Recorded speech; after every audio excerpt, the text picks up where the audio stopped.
We begin today with the focus on the United States presidential race. Though not the two top contenders you might expect, President Joe Biden or Donald Trump, but with Republican presidential long shot Nikki Haley. Speaking at an event, Haley expressed concerns about the Republican Party's struggles to connect with the youth, stating that TikTok is not the solution. She criticized Biden for using a TikTok video to appeal to younger voters during the Super Bowl, and she even criticized former President Donald Trump for not delivering on his promise to ban the app. Calling the Chinese-owned app dangerous, Haley said the U.S. cannot be the last nation to ban TikTok. In fact, going so far as to question why the United States hasn't already banned the app when other nations such as India and Nepal already ridded their respective countries of the social media platform. She went on to say that TikTok is hurting the children of America, going so far as to accuse TikTok's CEO of ties to the Communist Party, and said the app allows China to not only access personal data, but is using the app to engage in psychological warfare. Now, this is not the first time Nikki Haley has launched such a tirade against TikTok. In fact, in November, she claimed that pro-Hamas videos on TikTok made young Americans more sympathetic, not less, to the Palestinian cause. She also claimed that users shared Osama bin Laden's letter written after the 9/11 attacks during the early days of Israel's war in Gaza. But she did not stop with her attacks on TikTok.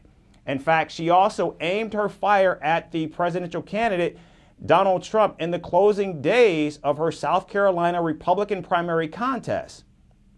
In another campaign stop, she reminded voters of the legal woes facing Donald Trump, saying that chaos follows the ex-president everywhere he goes.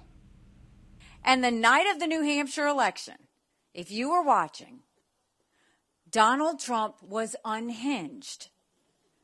He didn't expect me to get 43%. He talked about revenge. He criticized my dress. Then the next day he went and he said anybody that supports her is barred permanently from MAGA. Then he had a court case that he lost, and he went on another rant, and he talked about being a victim. Now, he said himself he's going to spend more time in a courtroom than on the campaign trail. We can't win like that. That's the problem, is we all want to see our country turned around. But in order to turn our country around, you have to actually win. I was proud to serve America in his administration. But the truth of the matter is, chaos follows him.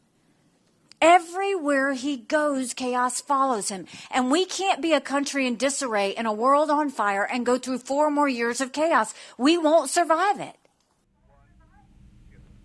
Now, despite no primary contest wins, the former UN ambassador is honing her argument that she is the lone remaining candidate in this race who can actually unite Americans.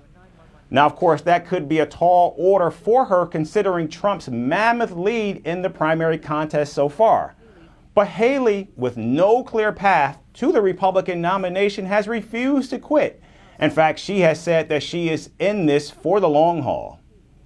The former South Carolina governor is mounting what could be her last stand in her home state of South Carolina, where she is trailing in the polls by double digits. South Carolina holds its primary on February 24th. From impeachments to inaugurations, if it's a political story, we are on the scene. The race for the White House is heating up. We're beating Biden. How dare he say that? If it's breaking news, we're live with the latest coverage. From the White House, the State Department, and Capitol Hill, we know the issues, but above all, we know the players to bring you the latest in-depth analysis on all the key stories that we're covering. I'm Eric Ham. Join me from Washington here on Firstpost America.